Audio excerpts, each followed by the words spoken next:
রব্বিরহামহুমা কামা রব্বায়ানি সগীরা। হে আমাদের রব, তাদের দুজনের প্রতি রহমত প্রদর্শন করুন, যেভাবে তারা শৈশবে আমাকে লালন পালন করেছেন। বাবা মা যে পরম স্নেহ মমতা দিয়ে একজন সন্তানকে লালন পালন করেন, সৃষ্টি জগতের কোনো কিছুর সাথেই তার তুলনা হয় না। এই মমতায় কোনো স্বার্থ নেই, নেই কোনো শর্ত। যখন আমরা আল্লাহর কাছে বাবা মায়ের জন্য দোয়া করি, আমরা পৃথিবীর পবিত্রতম মমতার কথা উল্লেখ করে রব্বুল আলামিনকে বলি, আমার রব, আপনি এইভাবেই তাদের উপর রহম করুন। বাবা মায়ের জন্য এই দোয়াটি পবিত্র কোরআনের মাধ্যমে আল্লাহই আমাদের শিখিয়েছেন। অথচ আমরা যদি শুধু বলতাম রব্বিরহামহুমা, এটাও একটা সম্পূর্ণ দোয়া। এর অর্থ, হে রব, আপনি তাদের দুজনের উপর রহম করুন।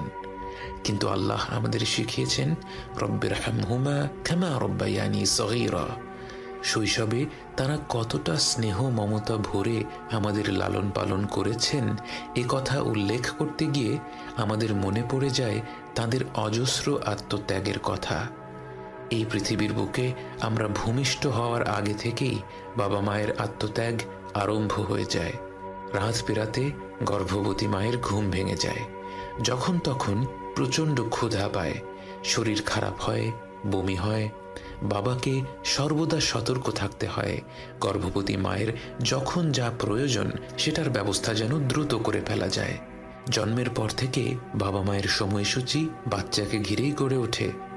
বাবা মা যখন হাত তুলে তাদের রবের কাছে দোয়া করেন, তার কতটুকু নিজেদের জন্যে আর কতটুকু সন্তানদের জন্যে তা তো কেবল আমাদের রবই জানেন।